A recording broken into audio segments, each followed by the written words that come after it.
من سيئات أعمالنا ومن يهده الله فلا مضل له ومن يضلله فلا هادي له ونشهد أن سيدنا ومولانا ومأوانا وملجانا محمدا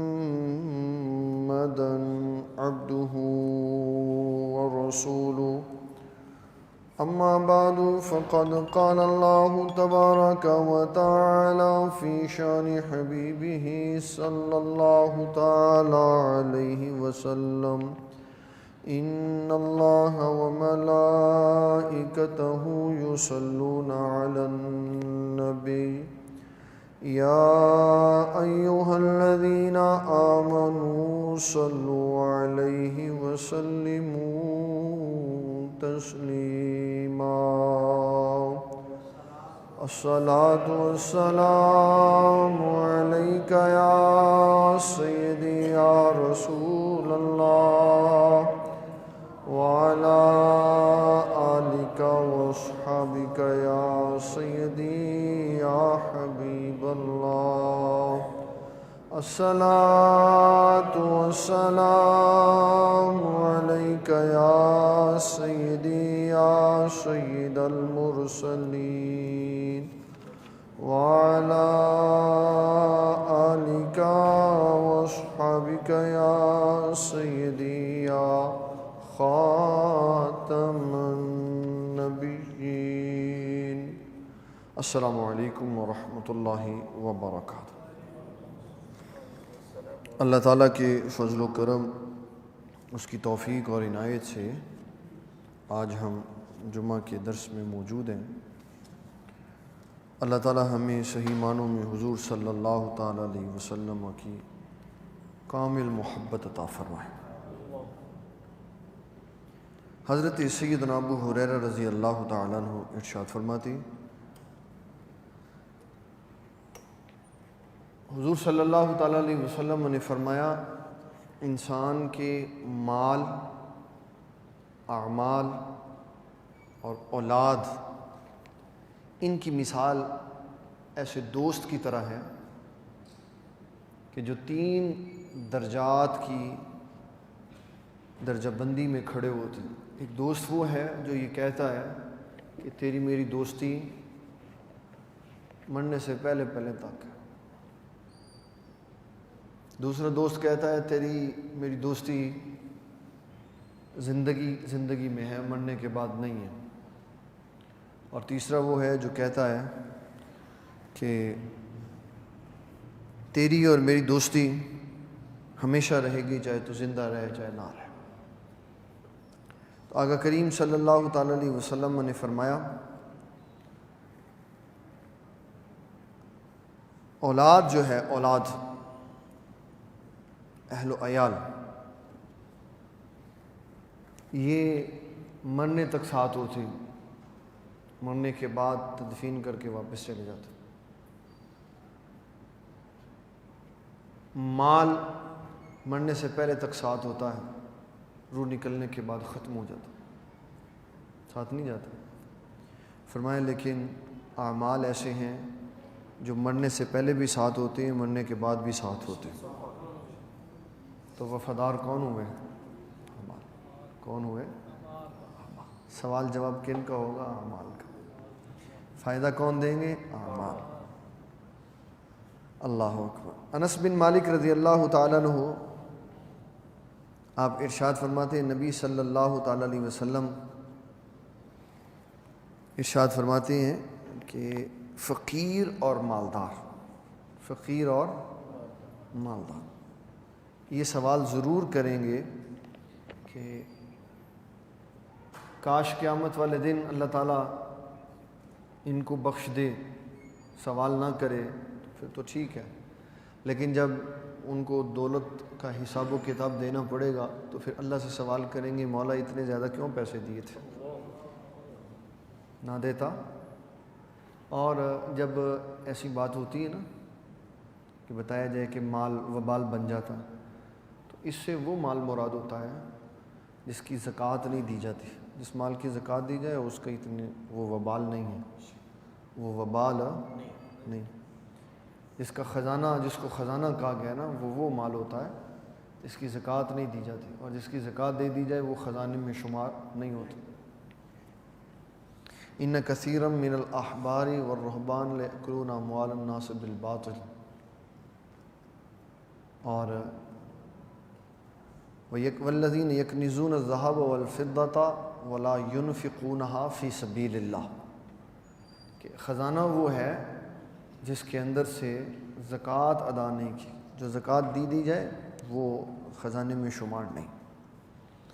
جس طرح تکذیب ہے، جس طرح پسپائی ہے مال کی، خواہش نفس کے لیے، دنیا کمانے کے لیے، مفادات کے لیے مال اکٹھا نہیں کرنا چاہیے، اسی طرح مالدار کی بھی عزت و توقیر کا اسلام نے حکم ارشاد فرمایا کہ کیسے اور کتنی کرنی چاہیے. حضرت انس رضی اللہ تعالیٰ عنہ آپ فرماتے ہیں نبی صلی اللہ تعالیٰ علیہ وسلم آپ نے ارشاد فرمایا کہ جس نے صبح اس حال میں کی کہ غم دنیا کا اس کے اندر سمایا ہوا تھا، وہ بیت رہی ہے دنیا، اللہ اکبر، اور دنیا کی اس نے پرواہ کی، رب ذوالجلال کی ناراضگی اس نے مول لی. اور پھر فرمایا کہ اپنی شکایات اور مسئلوں کے لیے کبھی عمران خان کے پاس گیا، کبھی زرداری کے پاس گیا، میرا مسئلہ حل کر، ساڑی جناب یہ سفارش کر دو جی. ان کے آگے جھکا، ان کے آگے جھکا، اپنی عزت و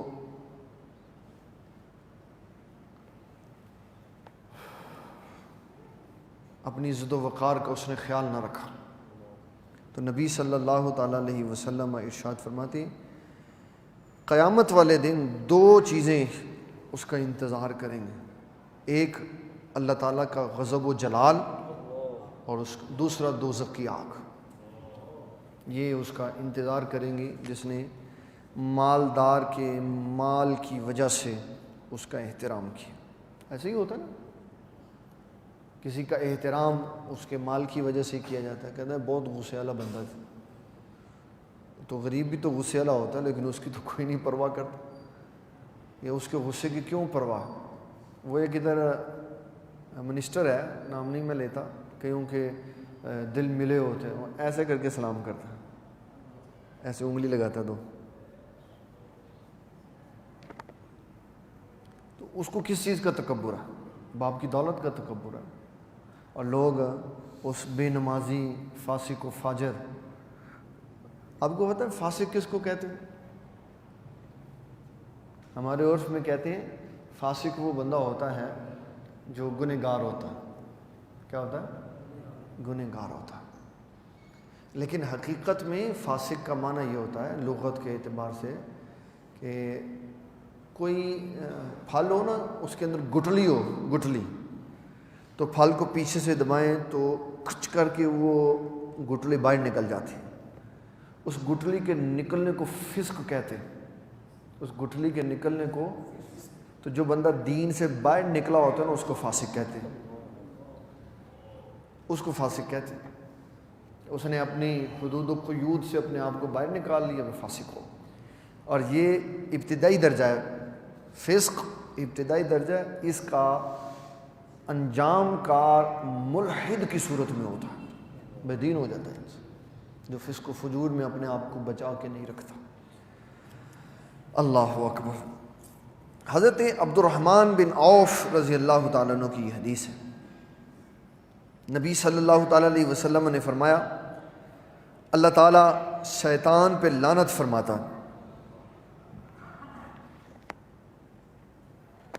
کیوں؟ وہ کہتا ہے مالدار مجھ سے 3 وجوہات کی وجہ سے نہیں بچ سکتا.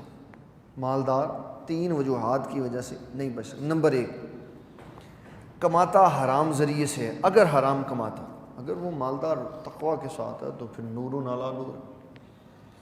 حرام ذریعے سے کماتا ہے، ناجائز جگہ پہ خرچ کرتا ہے، اور جہاں خرچ کرتا ہے وہاں مفادات مطلوب و مقصود ہوتے ہیں۔ ان تین خواہشوں کو شیطان انسان کے دل میں پیوست کرتا ہے، جس کی وجہ سے رب کائنات نے شیطان پہ لعنت فرمائی کہ وہ یہ نہیں دیکھنے دیتا بندے کو ذریعہ حلال ہے، یہاں نا پیسے آنے۔ میرے والد گرامی رحمۃ اللہ علیہ فرمایا کرتے تھے، لوگوں کا مذہب ہی ہے جیو ٹڈا جی تو ہی پتر تو ہی تھی، مذہب ہو تو ایسا ہو ملتا جہاں سے پیسہ ہو، یہ مذہب ہے ہمارا، بس پیسہ آنا چاہیے جہاں سے مرضی ہے، یہ نہیں دیکھنا۔ اور جن کا تقویٰ تھا، جو کمال تقویٰ والے تھے، سیدنا علی المرتضیٰ، وہ کہتے تھے کہ کسی بندے نے شراب کی بوتل زمین پر پھینک دی اور زمین نے اس سے ایک گھاس کا تنکا اگایا اور اس گھاس کو کسی گھوڑے نے چر لیا، تو فرمایا علی اس گھوڑے پہ بھی کبھی سواری نہیں کرتا کہ کسی طرح حرام کی آمیزش اس کے اندر ہو چکی، اور جو نہیں خیال کرتے وہ نہیں کرتے۔ اللہ اکبر۔ مقصد حیات کیا ہے؟ بندے کا، مومن کا مقصد حیات جو رسول اللہ صلی اللہ تعالیٰ علیہ وسلم نے فرمایا وہ کیا ہے؟ فرمایا ان اللہ یقول العبد آدم، فرمایا اللہ تعالیٰ جل جلالہ ارشاد عظیم فرماتا ہے، اے ابن آدم تفرغ لعبادتی، اپنے آپ کو میری عبادت کے لیے فارغ کر دیں، یعنی نماز پڑھیا کر۔ فارغ کر دے کا مطلب نہیں کہ اور کام نہ کر، اس کا مطلب ہے کہ میری عبادت کر، اس کو ترجیح دے۔ فرمایا املا صدرک غنن، تو تیرے سینے کو بے نیازی سے بھر دوں گا، تیرے سینے کو بے نیازی سے بھر دوں۔ تو یہ محتاج، بے نیاز جو بندہ ہوتا ہے نا، بے نیاز، وہ کسی کا محتاج نہیں ہوتا، وہ کسی کا محتاج ہے۔ اور ایک مزے کے لطف کی بات بتاؤں، جو بے نیاز بندہ ہوتا ہے وہ پیسے کا بھی محتاج نہیں ہوتا، وہ پیسے کا بھی محتاج نہیں ہوتا، کیونکہ اس کو پتہ ہے یہ تو مالک کائنات کے ہاتھ میں، وہ جب چاہے جو چاہے عنایت فرما دے۔ تو فرمایا کہ اے میرے بندے، اگر تو میری عبادت کے لیے فارغ ہو جا تو میں تیرا سینہ غنا سے، بے پرواہی اور بے نیازی سے بھر دوں۔ اللہ اکبر۔ اور فرمایا وَأَصُدُّ فَقْرَكَ، اور میں تیری غربت بھی دور کر دوں، میں تیری غربت بھی دور کر دوں۔ وَإِن لَمْ تَفْعَلْ مَلَأْتُ يَدَكَ شُغْلًا وَلَمْ أَصُدَّ فَقْرَكَ، اور فرمایا اگر تو ایسے نہیں کرے گا، میری عبادت نہیں کرے گا، تو فرمایا پھر لالچ آ جائے گی تیرے اندر، اور تیرا پیٹ کبھی بھی نہیں بھرے گا، اور تو ہمیشہ فقیر کا فقیر ہی رہے گا۔ فقیر کون ہوتا ہے؟ مانگنے والا۔ تو کھرب پتی ہونے کے باوجود بندہ فقیر ہو تو اس کا مطلب ہے یہ وہ ہے کہ جس کا پیٹ ابھی بھی نہیں بھرا، جس کا پیٹ ابھی بھی نہیں بھرا۔ حضور صلی اللہ تعالیٰ علیہ وسلم میں ارشاد فرماتے ہیں، اللہ تعالیٰ لالچی آدمی کو کی مثال ایسے بیان فرماتا ہے، اس کو کہتا ہے کہ تو ایک سونے کا باغ لے لے، تو چل اپنا نظام چلا۔ جب اس کو دے دیتا ہے تو تھوڑے دن بڑا خوش رہتا ہے، باغ آ گیا، باغ آ گیا، پھر اس کو محسوس ہوتا ہے یہ تھوڑا ہے، اللہ سے کہتا ہے ایک اور دے دے مولا، تو فرمایا ایک اور دے دیتے، بڑا خوش ہوتا ہے جی ایک اور باغ آ۔ پھر تھوڑے دن بعد کہتا ہے یا اللہ ایک اور دے دے، یہ بھی تھوڑا۔ تو نبی صلی اللہ تعالیٰ علیہ وسلم ارشاد فرماتے وہ مانگتا رہتا ہے، اللہ دیتا رہتا ہے، فرمایا اس کا پیٹ بھرتا ہی نہیں ہے۔ پوچھا میرے حبیب صلی اللہ علیہ وسلم اس کا پیٹ کیسے بھرے گا؟ فرمایا ایک شے اس کا پیٹ بھر سکتی۔ عرض کی حضور وہ کون؟ فرمایا موت، صرف موت ہی ہے۔ بھئی اب زرداری کو کم پیسے ہیں اس کے پاس، لالچ پڑا ہوا، عمران خان کے پاس کم پیسے، یہ بڑے بڑے منسٹر جو ہیں ان کے پاس کم پیسے، پھر لالچ پڑا اور تو قبر میں کیا لے کے جانا؟ ابھی کل لگی ہوئی تھی اخبار میں خبر، کسی جگہ بندہ ایک مر گیا ملتان میں، اور اس کے جنازے پہ لوگ احتجاج کر رہے ہیں ہمارے پیسے کھا گیا سارے۔ وہ کیوں آئے کہ جب کسی کی میت ہوتی ہے نا تو وہاں اعلان کرتے ہیں بھی کہیں لین دین ہے تو کر لو، لین دین ہے تو دو جی پیسے دیو جی ساڑھے. جتنا مرضی انسان پیسہ کما لے، اندر نہیں لے کے جانا، اندر نہیں لے کے. فوت ہوتے ساتھ ہی گھڑی، اینک، کپڑے سب اتار لیتے کہ این لاؤ. یہ بڑا خوفناک معاملہ ہے کہ انسان بوجھ لے کے قبرستان چلا جائے. رسول اللہ صلی اللہ تعالیٰ علیہ وسلم نے اسی لیے دعا سکھائی ہے. آقا کریم صلی اللہ تعالیٰ علیہ وسلم فرماتے ہیں دعا کیا کرو کہ اللہ تعالیٰ ہمیں مکروز زندگی اور مکروز موت سے پناہ عطا فرمائے. نہ زندگی قرض والی گزرے، نہ موت مکروز ہو کے. اور آقا کریم صلی اللہ تعالیٰ علیہ وسلم آپ نے تا زندگی کبھی ایسے بندے کا نماز جنازہ نہیں پڑھایا جو مقروض ہوتا تھا، بالکل نہیں پڑھاتا تھا.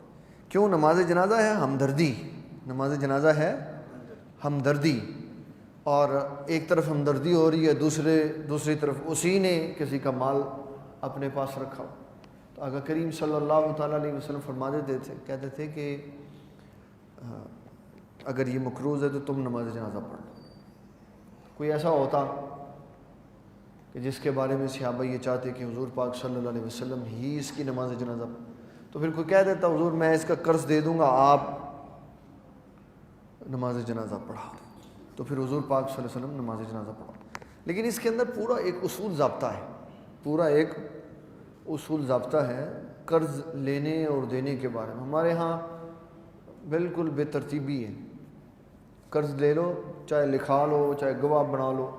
جب کسی نے پیسے لے لیے وہ کہنا ہوں کڑا کے وکھا، کڑا کے وکھا. پتہ ہے اس کو نہ قانون ہے نہ عدالتیں ہیں، بونگے سے جج بیٹھے ہوئے ہیں، اپنے قانون بنا کے اپنی توڑ دیتے ہیں. ایک سیشن کورٹ اور سپریم کورٹ، ہائی کورٹ اور سپریم کورٹ، ان کے جو بیچز ہیں، بیچ بنے ہوئے، اس میں سے ایک جج نے خود ہی نوٹس لے لیا کسی کا، خود ہی. انہوں نے کہا یہ کام کیوں کیا؟ نوٹس لے لیا اس نے. اوپر سے ایک جج نے جو سپریم بیٹھا ہوا تھا اس نے اس کے اس نوٹس کے اوپر نوٹس لے لیے، کہا یہ حق تو مجھے ہے، تو نے کیوں استعمال کیا؟ نیا قانون بنا دیا، آئندہ کے بعد سپریم کورٹ کا جو چیف جسٹس ہے اس کے علاوہ کوئی از خود نوٹس نہیں لے سکتا. جو مرضی تھلو کھاتی پیتی جاؤ، جج اس لیے بولے گا جس لیے کیس جج دی عدالت جائے گا، باقی بول ہی نہیں سکتا. تو جج تو اتنا با اختیار ہوتا ہے، وہ چلتے پھرتے لوگوں کو دیکھ کر فیصلے کر دیتا ہے کہ یہ غلط کر رہا. اب کوئی جج اس کی ویلیو زیرو کر دی کہ از خود نوٹس نہیں لے سکتا، چاہے چوری ہو چاہے ڈاکو ہو، جو مرضی. یہ تو حال ہے جب قانون نام کی کوئی شے نہیں ہے. لوگوں کے اندر سے ہی ان کا خون نچوڑ کر اور 3 سال کی رپورٹ پیش کر دی، جناب ہماری یہ چیز اتنے فیصد اوپر چلی گئی.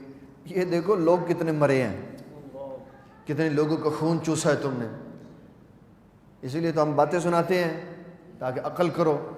غوث اعظم رضی اللہ تعالیٰ عنہ کے پاس مستنجد باللہ آیا، تھیلیاں 10 اشرفیوں کی پکڑی ہوئی. تو کہنے لگا سرکار یہ میں نے نذرانہ پیش کرنا ہے، میں نے نذرانہ پیش کرنا ہے. تو آپ نے فرمایا نہیں مجھے تمہارا نذرانہ نہیں چاہیے، مجھے تمہارا نذرانہ نہیں چاہیے. تو کہنے لگا کہ لے لیں، میں آپ کی خدمت میں تحفہ محبت سے لے کے آیا. تو آپ نے فرمایا یہ تو لوگوں کا خون ہے جو تو نچوڑ کے لے کے آیا. اور آپ نے ایسے کیا نا، ایسے، تو اس کے اندر سے خون نکلا. تو ادھر ایک بندہ ادھر بیٹھا ہوا تھا، وہ کہنے لگا سونے دی اشرفی دے وچوں خون کیویں نکل سکتا؟ اس کو پوچھو یہ قبر میں کیسے جا سکتا؟ قبر میں رسول اللہ صلی اللہ علیہ وسلم فرماتے ہیں یہ شکل انسانی کے اندر کنورٹ ہو کر فرشتے اور بندے کے درمیان میں کھڑا ہو جاتا ہے. سینکڑوں ہزاروں مثالیں ایسی ہیں کہ ایک شے انویزیبل ہوتی ہے تو اس کو ویزیبل بنا دیا جاتا ہے. کون بناتا ہے؟ اور وہ کہتا ہے میرے حبیب آپ فرما دیں کہ تو بندہ میرا بن جا، پھر تیرے ہاتھ میرے ہو جائیں گے، تیرے کان میرے ہو جائیں گے، تیری آنکھیں میری ہو جائیں گی، تیرے پیروں میں طاقت میری طرف سے ہوگی، کام تو کرے گا، قوت میری چلتی جائے گی پیچھے. ایسے کر دینے سے کیا فرق پڑتا؟ بس جس نے اس کو نہیں نا صحیح پڑھا وہ جڑی مرضی کرسی دے بیٹھے بونگی ہی ماردا، اس کو پتہ ہی نہیں چلتا کہ میں کیا کہہ رہا ہوں کیا کر رہا ہوں۔ تو آپ نے جب اس کو ایسے کر کے نچوڑا نا تو فرمایا اگر مجھے عراق میں بغداد میں آل رسول کی رہائشوں کا خوف نہ ہوتا تو میں اتنا خون بہاتا کہ تیرے شہر کی جو گلیاں ہیں خون کی ندیاں بن جاتی۔ تحفہ مجھے تیرا تحفہ چاہیے ہی نہیں، یہ تو قوم کا خون ہے جو تو نے نچوڑا ہو۔ قوموں کا خون نچوڑ کے مہنگائی کر کے اور خود ان کے سابقہ 3 سالہ بیانات اٹھا کے دیکھ لو، علل اعلان کنٹینروں پہ چڑھ کے وزیر اعظم صاحب یہ فرمایا کرتے تھے کہ جب مہنگائی ہو تو سمجھ لو وزیر اعظم چور ہے۔ اب تو ہر دوسرے دن چیز مہنگی ہو جاتی ہے۔ اس کا مطلب ہے کہ ڈنڈا پہلے اپنے کار چلاؤ تاکہ پتہ چلے چور کتنے کتنے بیٹھے ہوئے۔ قوموں کا خون نچوڑ دینا یہ کوئی بہادری نہیں ہوتی، بلکہ وزیر اعظم اور سربراہ اور رہبر اور رہنما کا کام یہ ہوتا ہے کہ اپنی رعایا کو سہولتیں عطا کرے۔ حضرت عمر بن خطاب اتنے شاخرچ تھے لوگوں کے معاملے میں۔ شام کی طرف سفر فرمایا تو ایک عیسائی راستے میں ملا، آپ نے فرمایا راستہ بھول گیا ہوں، تو رہنمائی کرو۔ کہنے لگا کیا دیں گے آپ؟ عمر بن خطاب سے، وزیر اعظم سے، مملکت اسلامیہ کے شہنشاہ سے پوچھنے لگا کیا دیں گے؟ آپ نے فرمایا اگر تو نے مجھے صحیح راستے پہ ڈال دیا تو ساری زندگی ٹیکس سارا ہی معاف، سارا ٹیکس معاف، کوئی ٹیکس نہیں کبھی لوں۔ اس نے کہا یہ ادھر سے چلے میرے ساتھ، میں چلتا ہوں۔ وہ گیا۔ آپ تو غیر مسلموں کے ساتھ حسن سلوک کرتے تھے، اور جو مسلمانوں کو نچوڑ دے اور پھر اس نچوڑے ہوئے کو پھر نچوڑ دے، پھر اس نچوڑے ہوئے کو پھر نچوڑ دے، نئے نئے ٹیکس لگا کے، وہ کون ہے؟ کس کی نمائندگی کر رہا؟ پھر وہ آ کے بتاتا ہے، اپنی 3 سالہ کی رپورٹ دیتا ہے، تو رپورٹ دیتے ہوئے شرم نہیں آئی اس کو کہ میں نے کتنے بچے ہلاک کر دی اور کتنا میرے اس مہنگائی سے ظلم و ستم ہوا۔ بس ہی بس گونگے بٹھائے ہوتے ہیں، آگے کوئی بات کرنے کی جرت ہی نہیں کر سکتے۔ عمر بن خطاب جیسا اختیار دو تو لوگ ڈنڈے کی طرح سیدھا کر کے رکھ دیں جب تم ظلم و ستم کرو۔ اللہ اکبر۔ خیر یہ تو ایک ظلم کی ہوا چل رہی ہے جس میں سب پیش رہے ہیں۔ اللہ تعالیٰ حضور صلی اللہ علیہ وسلم کے غلاموں کو موقع عطا فرمائے۔ اللہ اکبر۔ حضور صلی اللہ تعالیٰ علیہ وسلم نے دنیا کی مثال بیان فرمائی۔ دنیا کی یہ ہوا تب، یہ حدیث شریف میں جو سنانے لگا ہوں یہ تب ہوا جب نبی صلی اللہ علیہ وسلم آپ 1 مہینے کے لیے اپنے بالا خانے میں تشریف لے گئے، باہر نہیں آئے۔ لمبا سا قصہ ہے۔ تو حضرت عمر بن خطاب رضی اللہ تعالیٰ عنہ نے اجازت چاہیے کہ حضور اجازت دیں، میں نے ملاقات کرنی۔ بڑی مشکل کے ساتھ اجازت ملی۔ حضرت عمر بن خطاب گئے تو حضور صلی اللہ علیہ وسلم قمیض اتار کے ان بان کی چارپائی پہ لیٹے ہوئے تھے۔ تو جب عمر بن خطاب رضی اللہ تعالیٰ عنہ کو دیکھا تو اٹھ کے بیٹھ گئے، اور یہ سارا دایاں حصہ اس کے اوپر بان کا نشان بنا ہوا تھا۔ تو سیدنا عمر بن خطاب رضی اللہ تعالیٰ عنہ رو پڑے، کہنے لگے حضور اللہ کے حبیب ہیں آپ، اللہ کے، اور بستر بچھانے کے لیے چادر بھی کوئی نہیں آپ کے پاس، کہ چارپائی کے بان آپ کے جسم پہ بنے ہوئے۔ تو آقا کریم صلی اللہ تعالیٰ علیہ وسلم نے فرمایا عمر آپ اللہ کی تقسیم پہ راضی نہیں ہیں؟ آپ اللہ کی تقسیم پہ راضی نہیں ہیں؟ عرض کی حضور کیا ہے تقسیم؟ فرمایا اس نے کیسر و کسرا کو دنیا عطا فرمائی اور ہمیں آخرت عطا فرمائی۔ اور میں بار بار یہ حدیث سنا کے یہ بتاتا ہوں، اس کا مطلب یہ نہیں ہے کہ آپ پیسے نہ کمائیں، مطلب یہ نہیں، سارا کچھ کریں، لیکن کسی شے کی محبت دل میں نہ رکھیں، دل میں اللہ اور اس کے رسول کی محبت رکھیں، یہ سب سے اہم اور ضروری۔ اور یہ عموماً پہلے مسجدوں میں لکھا ہوتا تھا، اب تو نہیں لکھتے۔ میں نے پرانی جتنی بھی مسجدیں دیکھی ہیں نا، موقع ملتا رہتا ہے مسجدوں میں جا کے دعوت و تبلیغ کا، نئی جتنی مسجدیں ہیں ان میں سے ایک مسجد اور میں آئیڈینٹیفائی کر سکتا ہوں کون سی، اور پرانی ساری مسجدیں اس کے اندر یہ حدیث لکھی ہوئی، وہ کیا ہے؟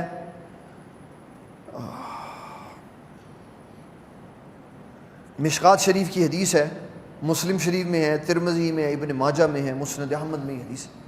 نبی صلی اللہ تعالیٰ علیہ وسلم نے فرمایا الدنیا سجن المؤمن و جنت الکافر، فرمایا دنیا مومن کے لیے قید خانہ ہے اور کافر کے لیے جنت ہے۔ یہ پہلے لوگوں نے مسجدوں میں لکھ کے لگایا ہوتا تھا، پہلے مسجدوں میں لکھ کے حدیثیں لگائی ہوتی تھی کہ دنیا مومن کے لیے قید خانہ ہے، یہ یہاں پہ قید ہے، اور قیدی اپنے لمٹس میں رہتا ہے، قیدی محل نہیں بناتا، اس کو پتہ ہے میں قیدی ہوں، میں نے آزاد ہو کے اپنے اصلی گھر کی طرف جانا، میں نے آزاد ہو کے۔ اور آقا کریم صلی اللہ تعالی وسلم نے اس کی ایک ایسی بھی مثال دی، آپ نے فرمایا کہ مومن کو دنیا میں کیسے رہنا چاہیے، فرمایا ایسے ہی جیسے مسافر دوپہر کا کھانا کھانے کے لیے کسی درخت کے سائے کے نیچے بیٹھتا بس، اور فرمایا وہ درخت کے سائے کے نیچے بیٹھ کر وہاں مکانات نہیں بناتا، وہاں عیش و عشرت نہیں کرتا، وہاں دل نہیں لگا لیتا، اس کو پتہ ہے منزل دور ہے، منزل کہاں ہے؟ دور ہے۔ اس لیے مومن اس کا دنیا کے ساتھ تعلق، اور پھر ہمارے صوفیہ اکرام اس کے اندر ایک بڑی خوبصورت مثال دیتے ہیں، فرماتے ہیں جو جانور ہوتے ہیں نا ان میں سے مرغا بھی ایک ایسا جانور ہے، جب وہ پانی کے اندر ہوتی ہے تو پانی اس پہ ہوتا ہے، لیکن جب پانی سے سر باہر نکالتی ہے تو پانی کا ایک قطرہ اس کے ساتھ نہیں لگا ہوتا۔ تو فرمایا دنیا میں بھی ایسے ہی رہنا چاہیے کہ جب دنیا میں رہیں تو دنیا دار نظر آئیں، لیکن جب آپ کی حقیقت کو جاننے کی کوشش ہو تو دنیا کا ایک قطرہ بھی آپ کے ساتھ وابستہ، خالصتاً اللہ کی رضا کے لیے زندگی گزاری جائے۔ حضرت عبداللہ رضی اللہ تعالیٰ، عبداللہ بن عمر بن عوف رضی اللہ تعالیٰ فرماتے ہیں نبی صلی اللہ تعالیٰ علیہ وسلم نے فرمایا مجھے اپنی امت سے شرک کا خوف نہیں ہے، انہوں بڑا گیا، انہوں بہت خوف ہے کہ حضور دی امت مشرک ہو گئی، کی ہویا جی قبرستان چلے گئے، کی ہویا جی انہوں نے داتا صاحب نو من لیا، کی ہویا جی انہوں نے نیاز دے دیتی، یہ بہت خوف ہے انہوں کہ کدھر امت محمدیہ مشرک نہ ہو۔ حضور صلی اللہ تعالیٰ علیہ وسلم فرماتے ہیں فواللہ، مجھے اللہ کی قسم ہے۔ جی حضور کیوں قسم کھائی؟ فرمایا مجھے اپنی امت سے شرک کا خوف نہیں ہے، میری امت مشرک نہیں ہوگی، اللہ کے علاوہ یہ کسی کی عبادت نہیں کرے، ہاں ایک بات کا خوف ہے۔ جی حضور کیا؟ فرمایا لیکن اخشى علیکم ان تبسط علیکم الدنیا، فرمایا جب دنیا کھول دی جائے گی نا تو یہ دنیا کی محبت میں پڑ جائے، دنیا کی محبت میں، پیسہ، نوٹ، مکان، کوٹھیاں، بنگلے، مکانات، اب جی بھرا نہیں، اس سے زمین پہ گاڑی چلانے سے جی بھرا نہیں، کہہ رہے ہن ہواج گاڑی چلانی، اب نیتو میں ہوا میں ہم نے گاڑی چلانی، جی نہیں بھرا، تو یہ دنیا کی محبت میں پھنس جائے۔ یہ جو میں نے آپ کو حدیث سنائی یہ بخاری شریف کی حدیث ہے، مسلم کی ہے، ترمذی کی ہے، اور ایک اس طرح کی اور بھی حدیث ہے۔ جب 8 سال کے بعد نبی صلی اللہ تعالی وسلم حج کر کے واپسی آئے تو آپ احد کے شہداء کے مزار پہ گئے۔ کس کے مزار پہ گئے؟ احد کے۔ کون گئے؟ رسول اللہ صلی اللہ علیہ وسلم۔ پھر آپ نے ان کے لیے دعا فرمائی اور فرمایا مجھے اپنی امت سے شرک کا خوف نہیں ہے، لیکن یہ ہے کہ میری امت دنیا کی محبت میں پڑ جائے۔ اور پھر ان شہداء سے فرمایا میں اللہ کے ہاں تمہارا گواہ بن کر پیش ہوں گا۔ اور پھر تیسری بات یہ فرمایا مجھے اللہ کی قسم ہے میں یہاں پہ کھڑا ہو کے حوض کوثر کو دیکھ رہا ہوں، حوض کوثر کو دیکھ رہا ہوں۔ یہ کیوں بتایا؟ قیامت کے احوال بتائے، قرب قیامت میں لوگ دنیا سے بڑی محبت کریں گے، اللہ تعالیٰ جل جلالہ کی محبت جو ہے وہ کم ہو جائے گی، ضرورت اور مفادات کے لیے لوگ گٹھ جوڑ کریں گے، جیسے ہمارے سیاستدان کرتے ہیں۔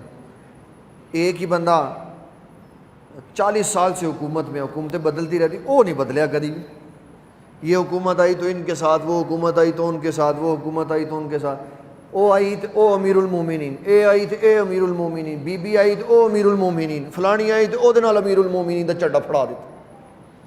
یہ علامت قیامت ہے۔ رسول اللہ صلی اللہ علیہ وسلم نے فرمایا لوگ دنیاوی مفادات کے لیے اپنے جانی دشمنوں سے عہد و وفا کریں گے، عہد و وفا کریں گے۔ اللہ اکبر۔ پھر آقا کریم صلی اللہ تعالیٰ علیہ وسلم نے ایک بڑا خوبصورت، بہت خوبصورت جملہ ارشاد فرمایا، قرب قیامت میں اگر کوئی شخص کسی کامیاب انسان کو دیکھنا چاہتا، کیا نشانی اس کی؟ اتنا زبردست جملہ فرمایا، ساری حکمتیں اس کے اندر بھر دیں۔ فرمایا قرب قیامت میں جب فتنہ خوب پھیل رہا ہوگا تو کوئی کامیاب انسان کو دیکھنا چاہتا ہے تو وہ کون ہوگا؟ فرمایا جس کی زبان بند ہوگی وہ کامیاب ہوگا، جس کی زبان بولتا نہیں، اپنے کام میں لگا ہوا ہے، نماز پڑھی، رزق کے اعلان، چپ، خاموش، یہ کامیاب بندہ۔ من سماتا نجا، فرمایا جو چپ رہا وہ کامیاب ہوگا، جو چپ رہا وہ کامیاب۔ عبداللہ ابن مسعود رضی اللہ تعالیٰ عنہ ارشاد فرماتے ہیں، نبی صلی اللہ تعالیٰ علیہ وسلم نے فرمایا کہ جب انسان، اللہ اکبر،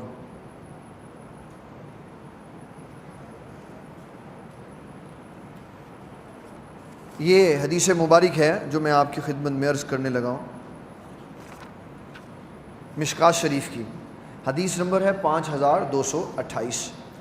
عبداللہ ابن مسعود رضی اللہ تعالیٰ عنہ فرماتے ہیں، رسول اللہ صلی اللہ علیہ وسلم نے فرمایا جس بندے کو یہ احساس ہو کہ میرا دل اسلام کی بات کے لیے تنگ ہو گیا، میرا دل اسلام کی بات کے لیے، میں کوئی اسلام کی بات سنتا ہوں تو اثر نہیں ہوتا، اسلام کی بات سنتا ہوں تو یہ عمل کرنے پہ دل نہیں کرتا، بات آواز آ رہی؟ جب کوئی شخص یہ سمجھے کہ میں اسلام اور دین کی بات سنتا ہوں تو جب سنتا ہوں تو کانوں میں لذت محسوس ہوتی ہے، لیکن جب سن کے چلا جاتا ہوں تو اس کا اثر نہیں رہتا، تو فرمایا اللہ تعالیٰ سے یہ جملے کہہ کر دعا پڑھے۔ کیا جملے؟ فرمایا اللہ تعالیٰ سے کہے، فَمَن يُرِدِ اللَّهُ أَن يَهْدِيَهُ يَشْرَحْ صَدْرَهُ لِلْإِسْلَامِ، سورہ انعام کی آیت نمبر 125 پڑھے، فرمایا اللہ تعالیٰ اس کا سینہ اسلام کے لیے کھول دے گا۔ جو یہ محسوس کرے میرے سینے میں اسلام کی بات نہیں جاتی، عمل کرنے پہ دل نہیں کرتا، بے عملی بہت زیادہ ہے، بے ترتیبی بہت زیادہ ہے، سنتا ہوں کچھ لیکن کرتا کچھ ہو، تو وہ یہ پڑھا کرے، یا اللہ میرے سینے کو اسلام کے لیے کھول دے، میرے سینے کو۔ یا حدیث شریف میں اس کی یہ دعائی، یا مقلب القلوب، یا مقلب القلوب، اے دلوں کے پلٹنے والے، اے دلوں کے پلٹنے، ثبت قلبہ الیہ، اپنی طرف میرے دل کو ثابت قدم رکھ کہ جب تیری بات سنوں نا تو پھر میرا دل جم جائے اس کے۔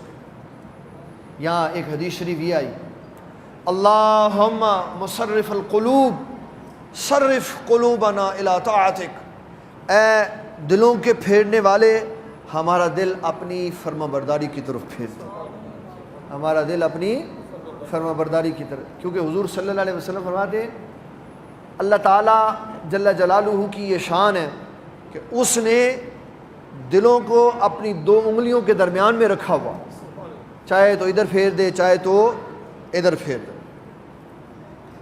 چاہے تو ادھر پھیر دے چاہے تو ادھر پھیر دے، تو وہ قادر مطلق ہے، صاحب اختیار ہے۔ جب انسان دین سے بے رغبتی دیکھے،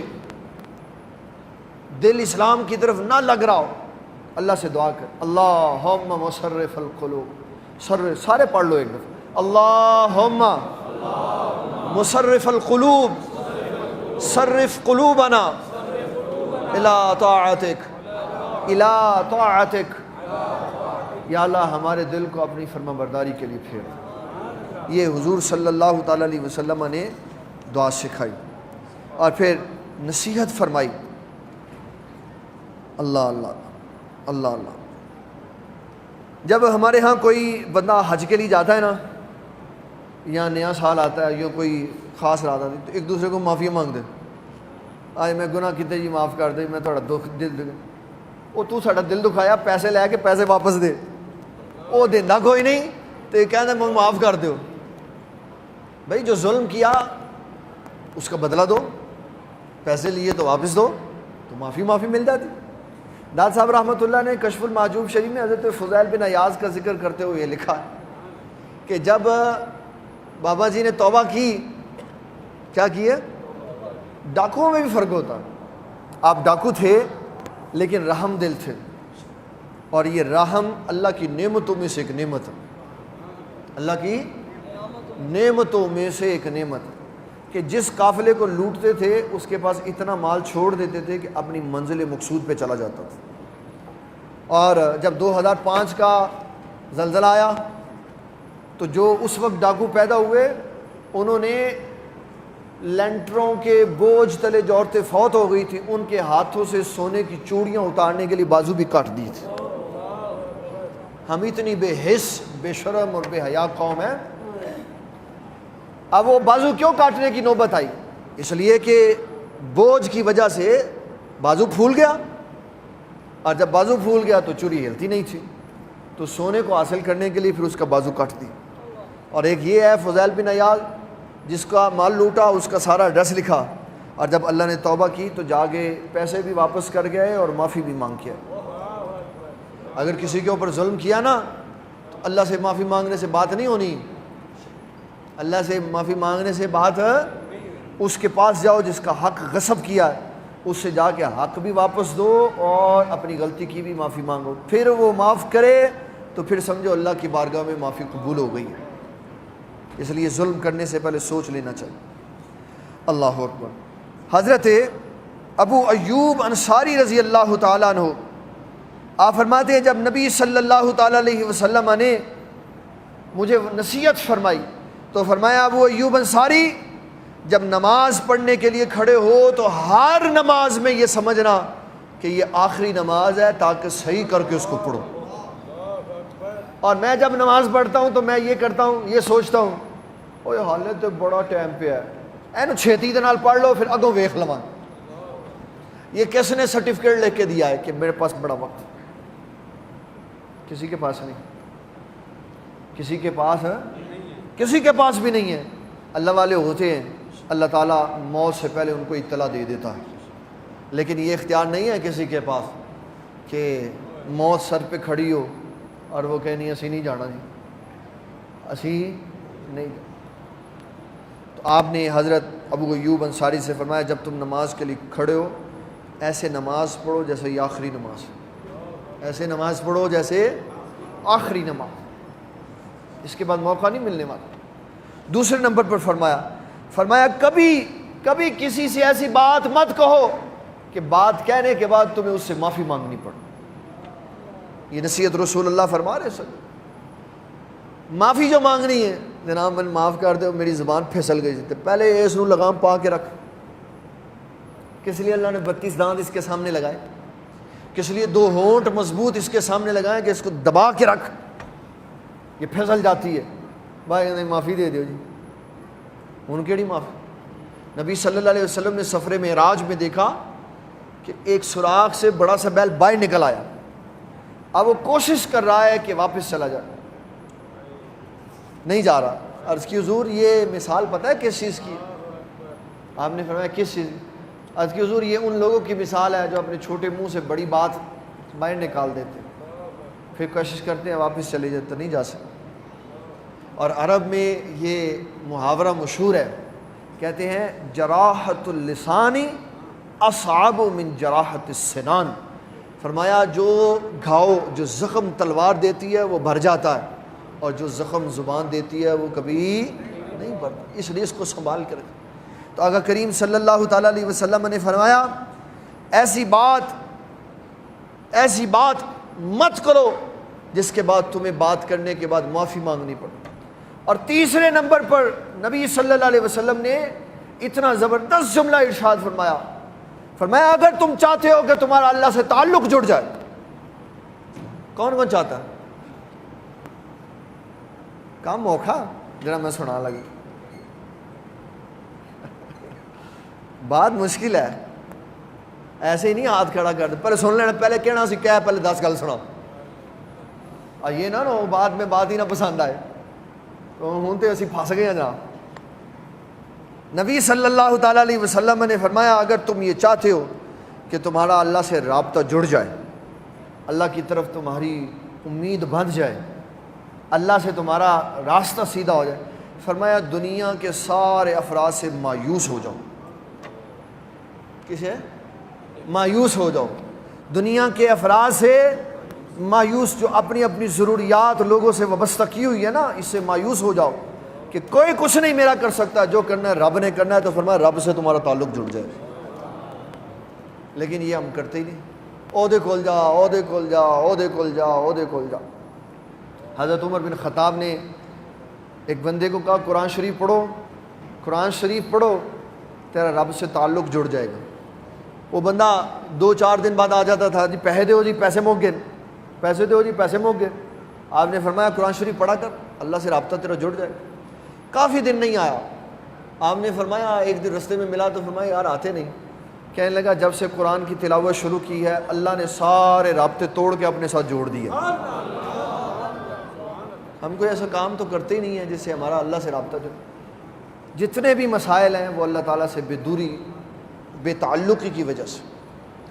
وَمَنْ أَعْرَضَ عَنْ ذِكْرِي فَإِنَّ لَهُ مَعِيشَةً ضَنْكًا، فرمایا جس نے میرے ذکر سے منہ پھیر دیا میں اس کی زندگی تنگ کر دوں، میں اس کی زندگی فَإِنَّ لَهُ مَعِيشَةً ضَنْكًا، تنگ ہو جائے گی۔ وَنَحْشُرُهُ يَوْمَ الْقِيَامَةِ أَعْمَىٰ، اور جب قیامت والے دن لاؤں گا تو اندھا کر کے لاؤں گا۔ اللہ سے کہے گا یا اللہ دنیا میں تو آنکھیں دی تھی، آج کدھر گئی آنکھیں؟ اللہ فرمائے گا دنیا میں تو نے ہمیں چھوڑ دیا، آج ہم نے تجھے چھوڑ دیا، جا جا جا۔ اللہ تعالیٰ سے تعلق جوڑنے میں مومن کی کامیابی۔ اللہ تعالیٰ ہمیں دین اسلام کا فہم عطا فرمائے۔ وما علینا الا البلاغ المبین۔